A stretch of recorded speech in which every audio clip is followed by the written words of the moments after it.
Halo teman-teman semua, kembali lagi dengan aku.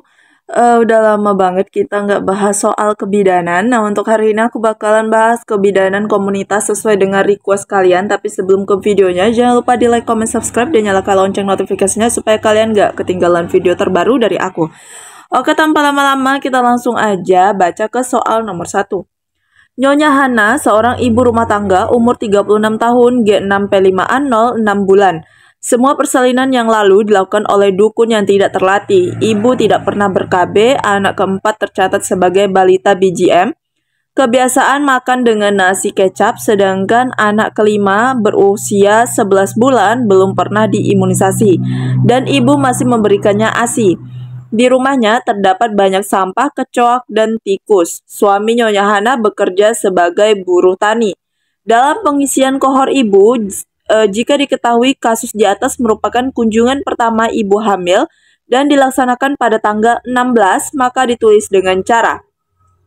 Oke, jadi soal ini juga keluar saat ujian SKB tahun 2 bukan SKB, ujian P3K tahun lalu, teman-teman, itu banyak banget membahas tentang kohor ya, lambang kohor, kemudian cara penulisan kohor, itu semuanya keluar, teman-teman. Nah, jadi aku mau kasih tahu kalian dulu di sini.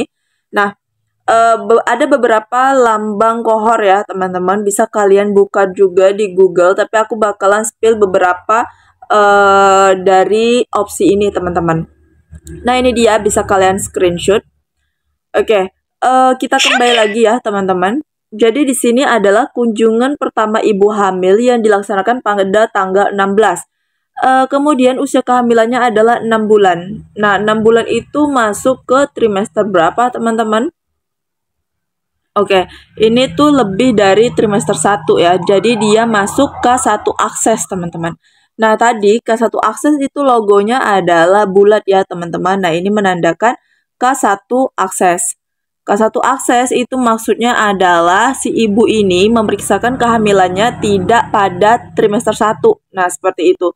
Tapi kalau misalnya lambangnya peta, teman-teman, itu merupakan K1 murni, teman-teman. Nah, K1 murni itu apa? Dia emang dari awal hamilnya sudah terdata, teman-teman. Tapi kan si ibu ini belum ya, teman-teman. Nah, jadi untuk penulisannya itu adalah lambang yang bulat ini, teman-teman. Jadi jawabannya adalah yang A. Oke, gitu ya. Kita lanjut ke soal nomor 2. Soal nomor 2, berdasarkan kasus di atas dalam pengisian kohor ibu, kolom manakah yang perlu dicontreng ketika mengisi riwayat persalinan? Oke, riwayat persalinan di soal nomor 1 tadi itu ditolong oleh dukun tidak terlatih. Nah, kira-kira bagaimanakah cara pengisian di kohornya, teman-teman? Nah, di situ juga ada singkatan-singkatan ya, teman-teman. Jadi bisa kalian cari di Google ataupun kalian sebagai misalnya yang bekerja bidan desa pasti udah paham, teman-teman. Nah, di sini riwayat persalinannya adalah ditolong dengan dukun yang tidak terlatih. Nah, disingkat menjadi DTT, teman-teman. DTT itu adalah singkatan dari dukun tidak terlatih. Nah, misalnya dia ditolong oleh dukun yang sudah terlatih, maka simbolnya itu adalah DT, teman-teman. Kayak gitu ya. Jadi soal nomor 2 jawabannya adalah yang C. Lanjut ke soal nomor 3. Oke, teman-teman, lanjut ya ke soal nomor 3. Penyuluhan yang tepat pada Nyonya Hana adalah, oke, kita baca dulu opsinya. A. Penyuluhan tentang gizi sehat untuk keluarga. B. Penyuluhan tentang istirahat untuk ibu hamil. C. Pentingnya pemeriksaan kehamilan. D. Penyuluhan tentang perawatan masa nifas. E. KIE tentang bahaya-bahaya dalam masa kehamilan. Oke, yang D ini kita eliminasi ya, teman-teman. Nah, masalah apa aja sih yang dihadapi oleh Ibu Hana? Yang pertama tadi, apa tuh? Jarak kehamilan terlalu dekat ya, teman-teman, jarak kehamilannya. Nah, sebelumnya kan anak yang terakhir itu usianya 11 bulan ya, teman-teman, setidaknya minimal 2 tahun ya, jarak yang baik. Oke. Kemudian yang kedua apa? Sanitasi lingkungannya buruk ya, teman-teman, sanitasi lingkungan. Kemudian setelah sanitasi lingkungan apalagi gizi buruk ya, teman-teman, anaknya nih, terutama si anaknya. Gizi yang kurang.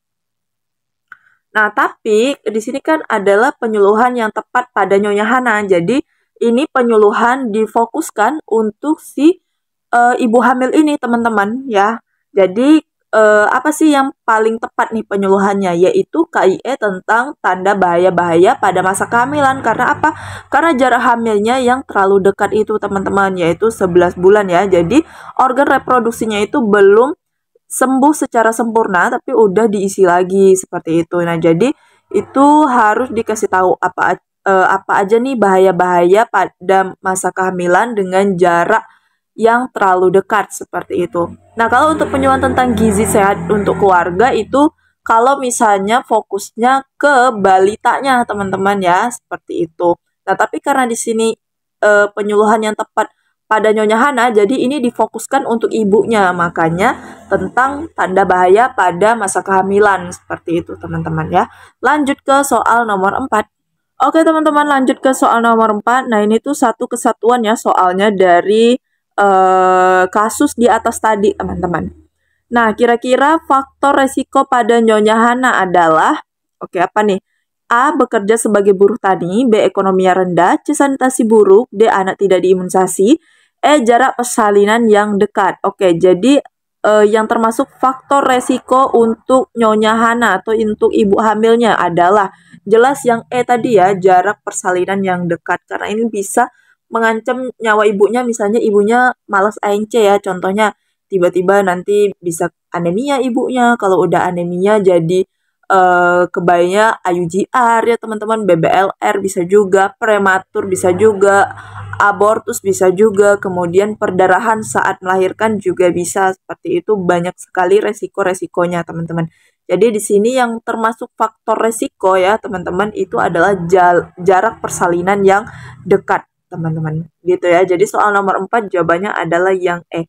Lanjut ke soal yang terakhir, yang bukan termasuk masalah kebidanan komunitas. Oke, kita baca dulu pertanyaannya. A. Terjadinya gizi yang lebih buruk pada anak keempat. B. Timbulnya penyakit akibat sampah dan faktor penyakit. C. Timbulnya penyakit yang dapat dicegah dengan imunisasi. D. Pekerjaan ibu. E. Timbulnya faktor resiko tinggi kehamilan dan persalinan bagi ibu hamil.